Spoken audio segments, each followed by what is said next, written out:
Probably my grandparents told me about Jesus when I was very, very young. My parents were very poor. They were what we today would call migrant farm workers. They didn't have much of an education. They probably, if they made it through 5th grade in grade school, that's as far as they went. When I graduated, confirmed and graduated from 8th grade elementary school, I was the first in my family to go to high school.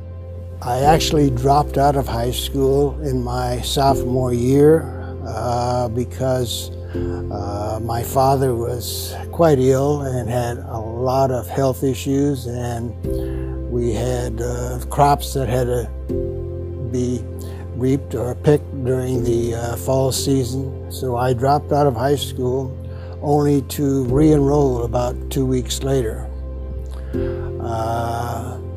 Continued through high school. Really didn't know what I was going to do after high school. Money was very, very scarce. I knew I wanted to go to college. Like I said, I'd become very active in my youth group. I was also active in a group known as Future Farmers of America. I actually earned a state degree as a future farmer, and I'm sure had the opportunity for a scholarship to Texas A&M. But my older brother had joined the service, Army, and my father was still very much in need of help on the farm. Money was short, so we pretty well, or else I reached the decision that I would probably forego college. That's when he told me that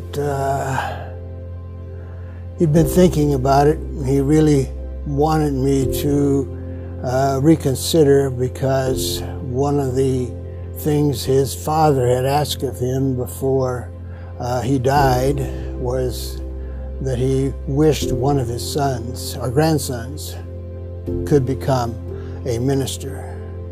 And I was basically the only one left in the group that had a chance of or wanted to go to college. So the next day I enrolled at Concordia University in Austin and worked my way through college, working at the university, going home on weekends to work the farm.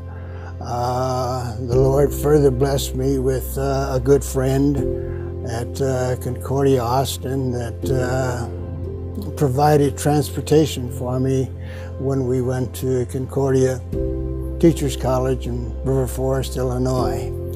If it wouldn't have been for him, I probably, would not have had the funds to continue college. While I was at River Forest, I continued working. I actually had 3 jobs at River Forest, driving a shuttle bus for students that lived off campus, working at a service station pumping gas, and being a security officer on campus in the evening. My health was very good, and somehow, with the Lord's blessing, I was able to graduate from Concordia River Forest with a teaching degree without any financial debt at that particular time. While in college, I met the love of my life. She and I were in the same class together. She graduated a year ahead of me because I took off a year after my junior year to do what I called at that time supply teaching. It was designed to give you classroom experience, and I decided maybe I could actually make a little money to make it through my senior year. Needless to say, I didn't make any money doing supply teaching. But upon graduation, I received a call to teach grades 5 through 8 and serve as principal and youth director at a church in mid-Kansas, midwestern Kansas, a place called Lincoln. My wife, Donna, was also a teacher, and she taught grades 1 through 4, while I taught grades 5 through 8 in a little country school with about 50 students. Our children, our first child was born in Kansas, where we served out there. It's amazing that we had no insurance.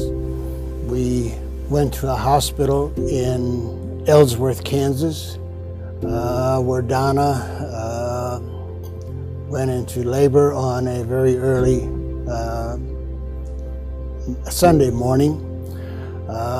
We thought that we would have a baby on the Sunday before Labor Day.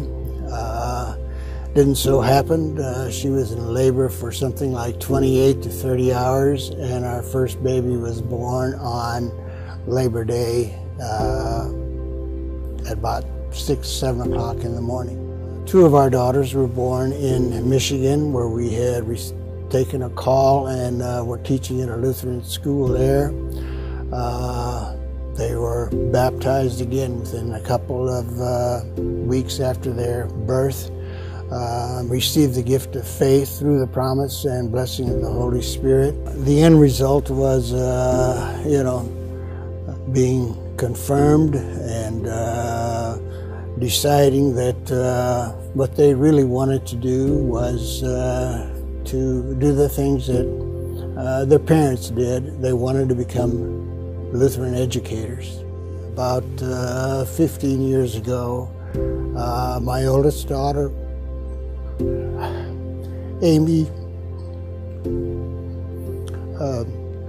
was diagnosed with cancer and had to have a breast cancer removal, and kind of caught us by surprise, wondering, why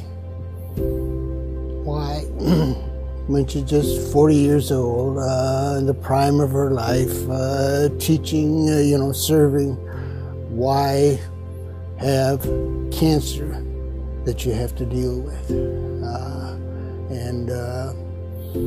As those 15 years have passed, there have been times when we keep asking, why?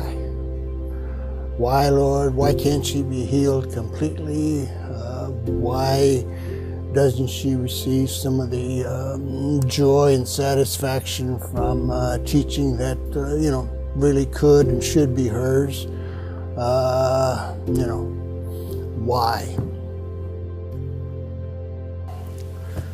I guess for all of my children, grandchildren, great-grandchildren, whatever the case happens to be, want them to know that we live in a world which was created by an awesome, wonderful God who created us, who chose us, who gifted us, who blessed us with the gift of faith through our baptism, hopefully through your baptism, and wants you to know that He will love you at all times. He will never forsake you. He will continue to bless you with His Spirit. You may reject Him, you may rebel against Him, but His love for you will never fail. And so my prayer to you is that you would recognize Him, get to know Him, realize the gifts that He has given you, develop those gifts to the fullest, and give your every ounce of strength, not only to use those gifts for your benefit, but above all, to use them to bless others and truly enjoy a great life.